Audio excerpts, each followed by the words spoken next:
Now let's engage in a very exciting subject called the Art of Persuasion.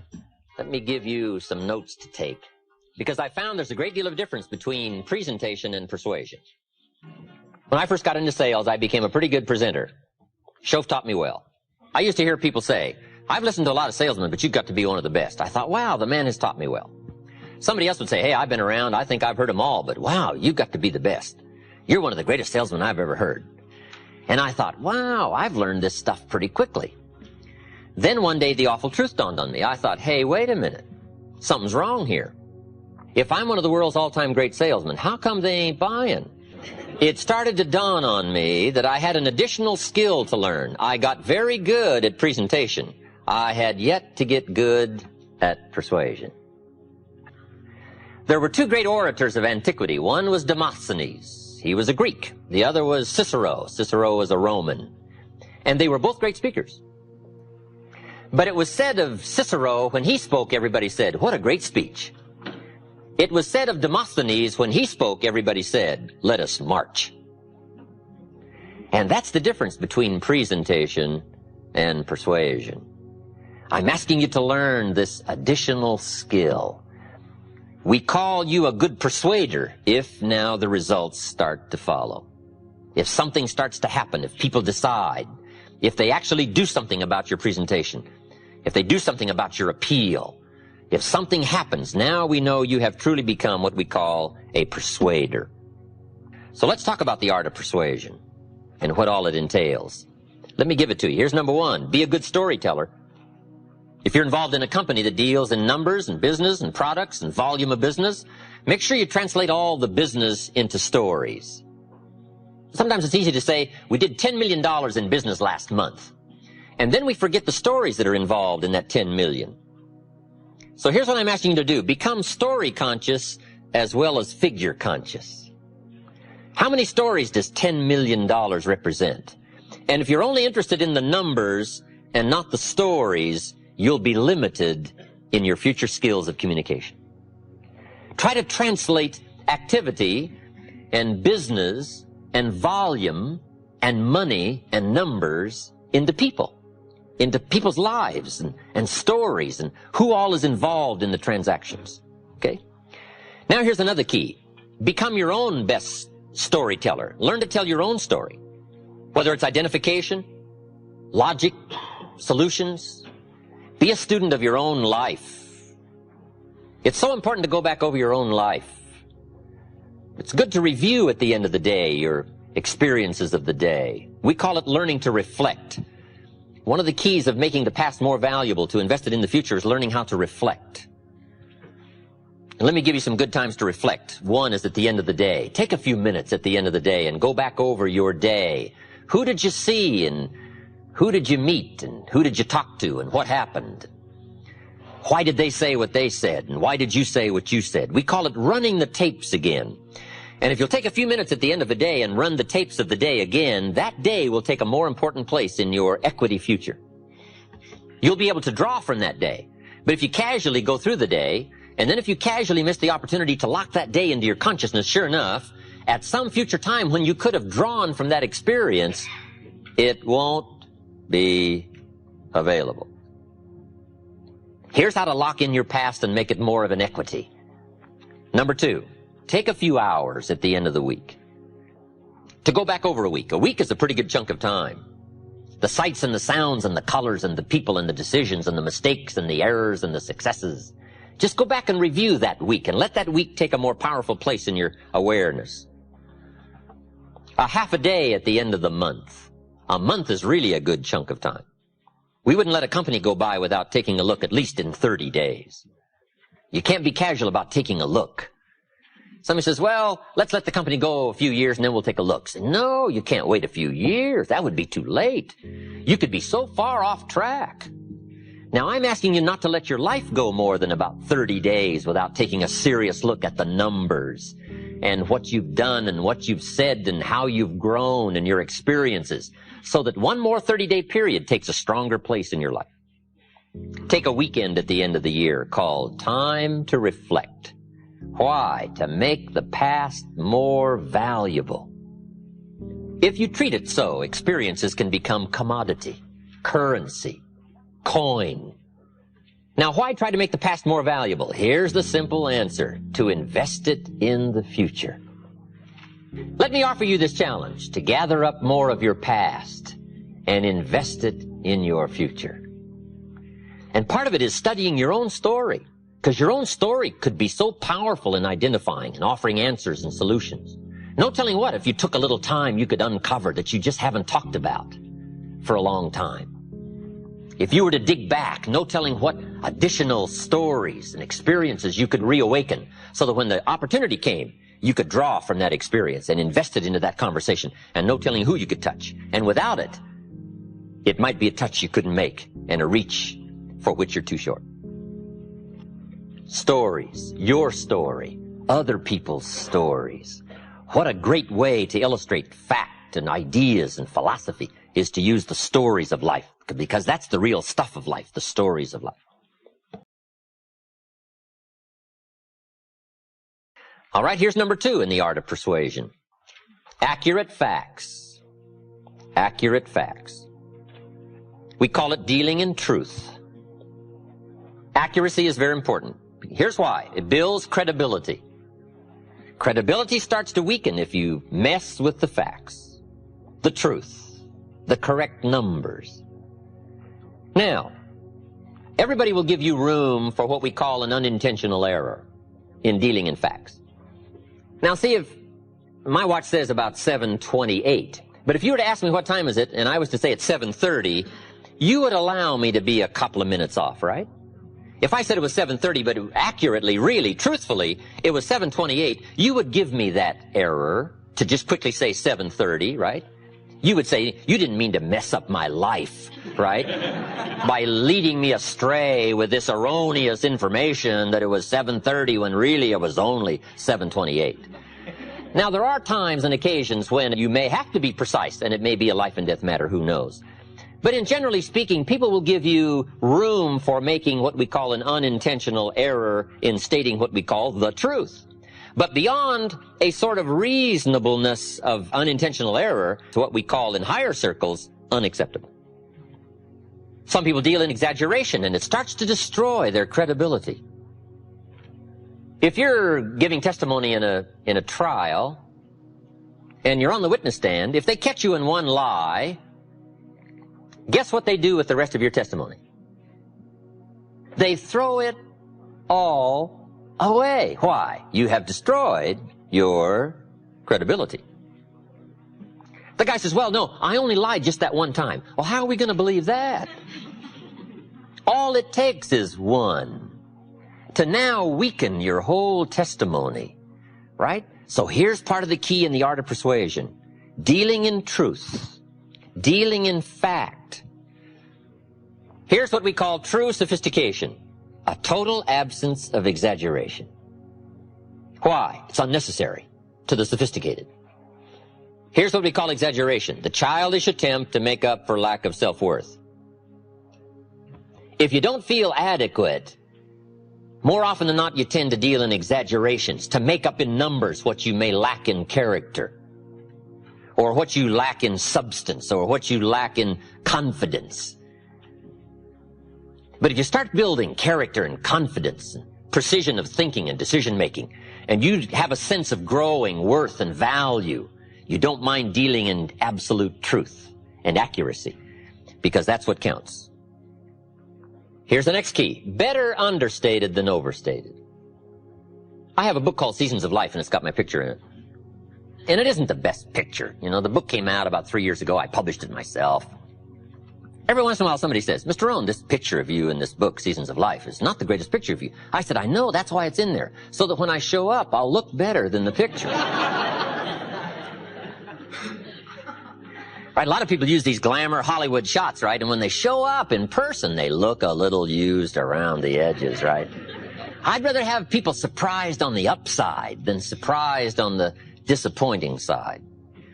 If you're working with people, let me give you one of the greatest clues I've learned. When you're working with people, let them find out it was more than you promised, and let them find out it was easier than you said. Later, you always want people to be surprised that it's more than you promised, And it's easier than you said. Key here, learn to trust the truth. If the truth isn't enough, then all you have to do is become stronger yourself in presenting the truth. All right, number 1 was stories. Number 2, accuracy, facts, telling the truth. Sometimes you never know who's going to be around to check the accuracy of your stories. But learn to trust the truth. There's nothing more powerful than the truth. I got an ancient quote for you. Here's what it is. The truth will set you free. That's what sets you free, the truth. Many people are dealing in affirmations, but I'll tell you what sets you free, the truth. The best thing to affirm is the truth. If you're broke, best thing to affirm is, I am broke. That's what you put up on the refrigerator. It's the truth that sets you free. Right? When you're shaving in the morning, gentlemen, if you're broke, you just put that up there. I'm broke. There's nothing better to set you free than the awesome facts, the truth. So deal in truth. Affirmation without discipline leads to delusion. And the discipline and the accuracy of knowing your situation. You say, well, that's a bit negative. You've got to deal somewhat in negativity. If you've got something fairly wrong with your heart, looks like you're going to need a major operation, how many x-rays do you want them to take to find out what's really wrong? Somebody says, oh, just take one and see if we catch it. You say, no, not my heart. How many x-rays do you want them to take? It's kind of a negative subject, taking x-rays. How many? As many as it takes to find the full extent of the facts called the negative problem.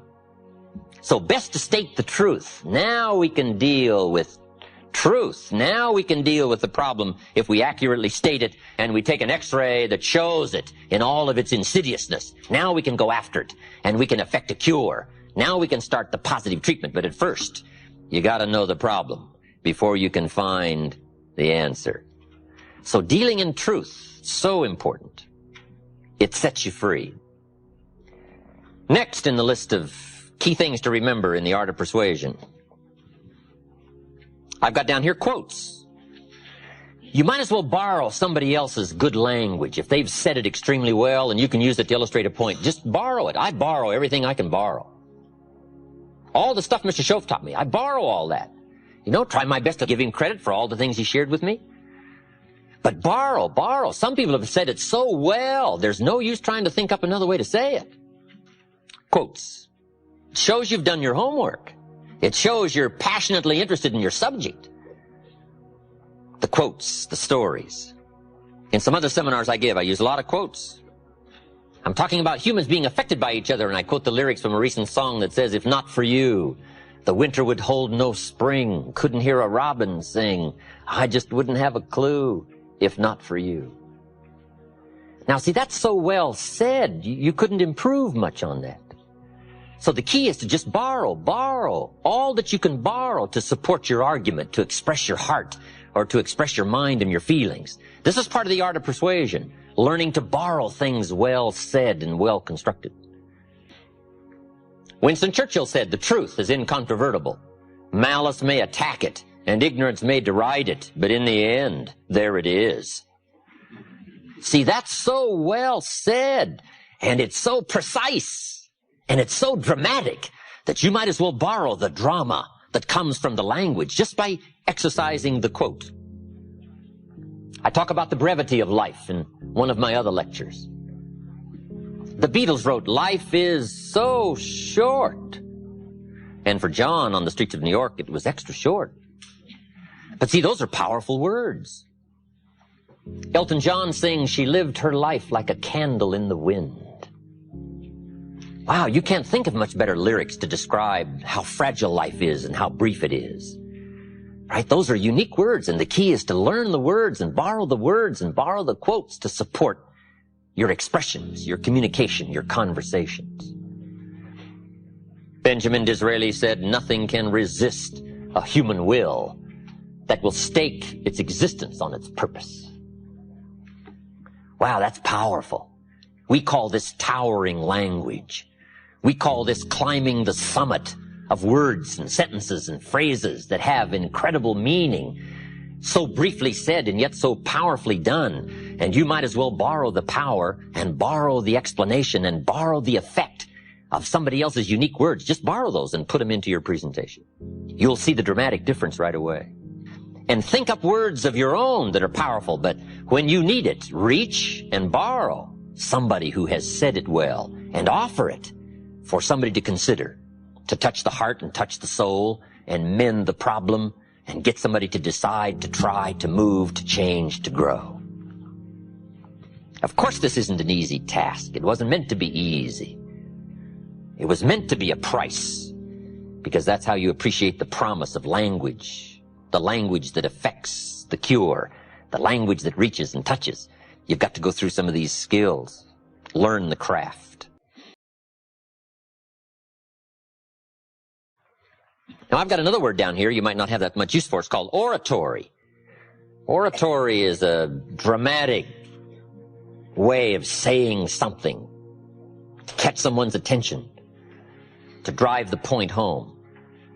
But I do have a bit of oratory. One of my lectures, I'm dealing with the problem of complaining. I go through a whole list called the diseases of attitude. And when I get to the last one, complaining, I'm wanting to really make it clear. And I say, spend 5 minutes complaining and you have wasted 5. And you may have begun what's known as economic cancer of the bone. They will soon haul you off into a financial desert and there let you choke on the dust of your own regret. That's what we call a bit of oratory, right? Oratory. Just a burst, right? Now, you can't do 30 minutes of that, right? That'd be too much. But when the occasion calls for it, oratory, saying something in a more dramatic fashion. Here's the next one. This is very important in dealing in the art of persuasion. Straight talk. Doesn't almost everybody make the comment, tell it like it is? And that was one of the great experiences I had in meeting this incredible gentleman, Mr. Schoaf, when I was 25 years old. Mr. Schoaf only went to the 8th grade in school, so we put things in very simple language. He said, Mr. Rohn, if you're 25 years old and you're an American male and you've been to high school and 1 year of college and you're not at least a third of your way towards your fortune, he said, isn't something wrong? Now, see, I'd never looked at it like that before. As being wrong, he said, something's wrong. And he said, there's nothing wrong with the country and nothing wrong with the companies and there's nothing wrong with the banks and the money, but there's something wrong with your plan. There's nothing wrong with you, but there's something wrong with your thinking, something wrong with your plan. You bought the wrong story. You bought the wrong formula. And it's easy to wind up a nice person and broke. It's easy to wind up sincere and poor. I'm telling you, you can be sincere and poor, and you can work hard and be poor if you buy the wrong formula, buy the wrong plan. You didn't add up the percentages. You never took out the calculator. You never counted the cost, as an ancient phrase says. Now, see, that kind of blunt, straight language really helped to uncover where my problem lied. Let me give you one of the most clear formulas he gave me that helped to change my life. We deal in what we call basics in one of my lectures. Basics, fundamentals. And there's just a few fundamentals. And there aren't any new fundamentals. You've got to beware of somebody who says, I got a new fundamentals. And no, fundamentals are old. Here's one of the greatest of basics and fundamentals. It comes from an ancient Bible phrase. Here's what it says. Whatever you sow, you will reap. We call it simply the law of sowing and reaping. Right? Simply put, the law of sowing and reaping. Now then, Mr. Schoaf said to me, Mr. Rohn, there's another way to quote this law that may very well help to discover where the problem lies. I said, okay, I'm ready. Here's what he said. It's also quoted like this. Whatever you reap is what you've sown. I thought, wow, I never thought about that. Now there went my list of all the things I blamed for my current circumstances. If you don't like the crop, who do you look up? Answer, whoever planted it. And where do you find who planted your crop? Answer, in the mirror. That's where you go come fall, come harvest time. You go to the mirror. And if necessary, you say, a few skinny carrots? I got to be unimpressed. Where were you last spring? Asleep. Didn't you read the books? Did you break your hoe? This is talking straight. This is telling it like it is. I asked the question last night, am I reading enough books or am I not? If I engage in my current financial practices, will it take me toward the fortune I would wish for in the next 10 years or will it not? If I keep up my current health practices, will I have the vitality and the health and the vigor to do all the things I want to do 5 years from now? Will I or won't I? Are my current practices taking me where I would really like to go, or have I been kidding myself for quite some time? I had a day just before I met Mr. Shoaff called Do Not Kid Myself Anymore Day. Here's where I am after 25 years. Here's what I've got. There's no use Mickey Mousing with the numbers. There's no use trying to stretch it. There's no use trying to excuse it. There's no use trying to paint it some phony color. Let's tell it like it is. Because it's the truth that starts the freedom mechanism working. It's the truth that starts to relieve the mind of all the guilt and all the excuses and get right down to where it is.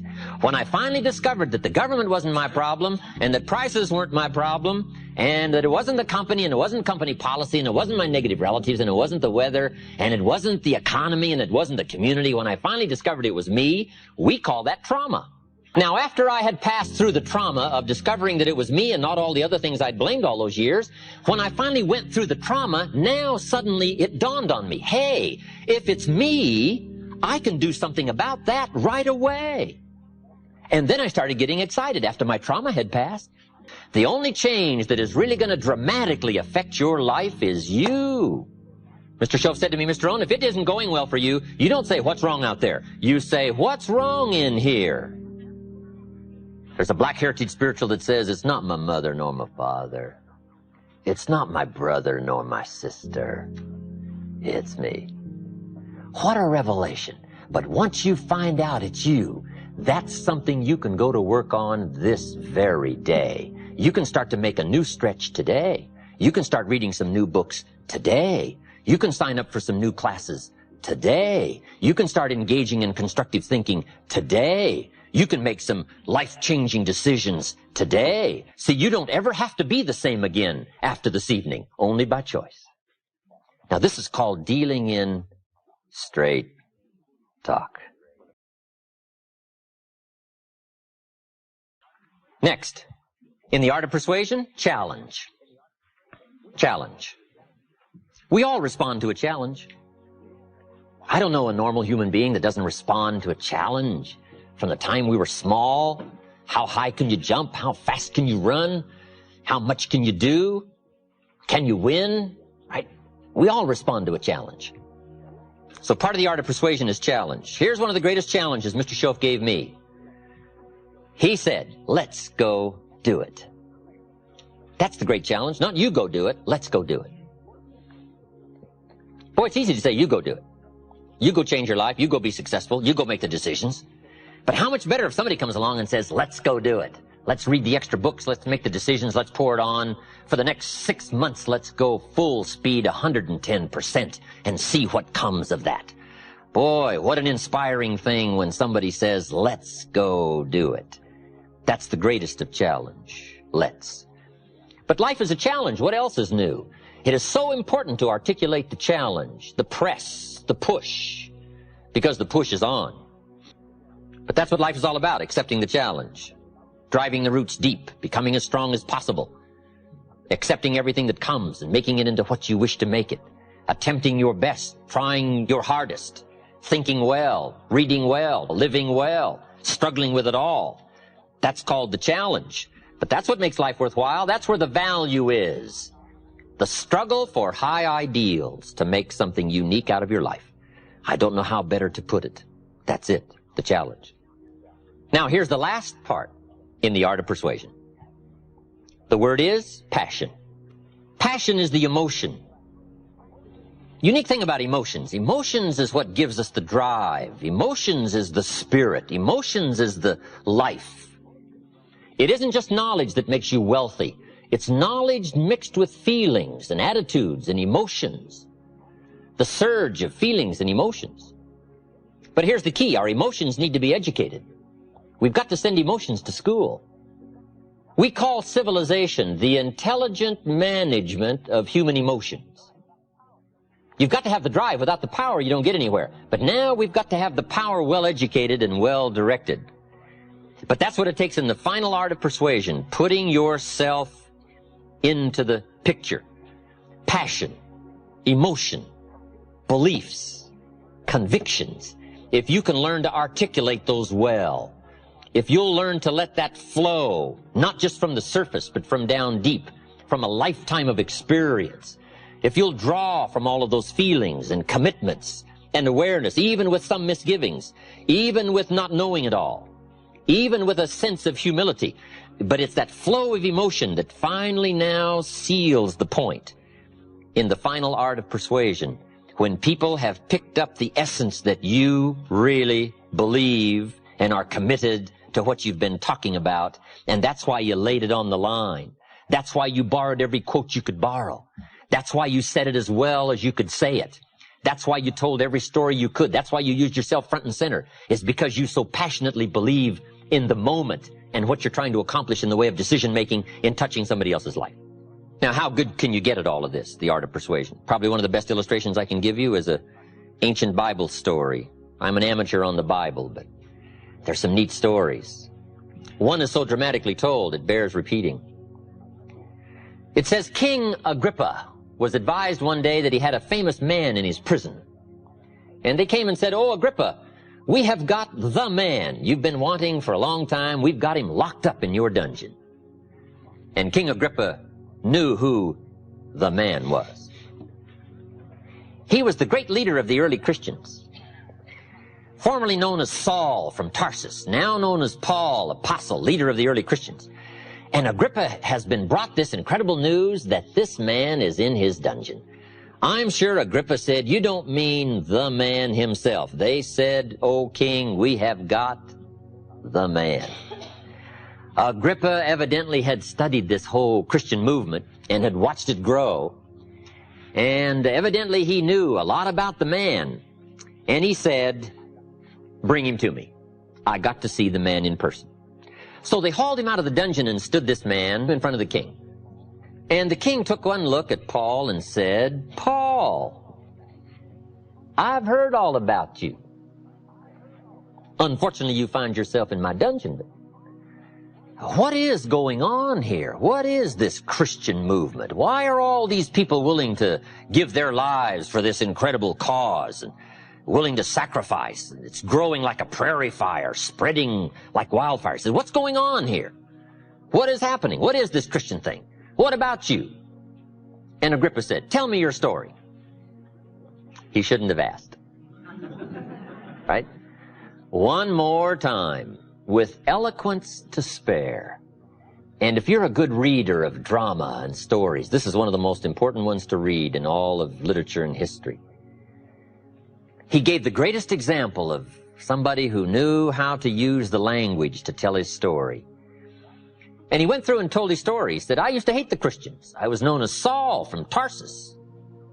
And then one day I'm making it for Damascus. This great light shines out of heaven, knocks me flat, grinds my face in the dirt, and blinds me for 3 days." He told the story with eloquence and precision and drama. And then he said, "I was finally persuaded to be a Christian, became a leader, and now the people I hated I now love." He went through the whole scenario. And he wrapped up his presentation to King Agrippa by saying, "O king, I only now have one request." And Agrippa said, "Pray tell, what is that?" And the great man said, "My request is, I wished you were just like me. I wish you had what I got, except for these chains. I don't wish these chains on you, but for the change, not the chains. If you could see what I can see, if you could have what I've got, that would be my greatest wish." What an occasion. What a chance for eloquence. What a chance for precision of language. What a chance to relate your experiences and pull from the past and relate it to the future and bring it to the drama of the present. And when he finished his story, the story says the king did send him back to the dungeon, but before he sent him back, he did look squarely at the man and say, "I must admit, sir, you have almost persuaded me to be a Christian." What a drama. What an occasion. So how good can you get at this art of persuasion and communication? Well, you might get so good, you might have a chance to persuade the king. Let alone anybody else between you and the king, they won't have a chance.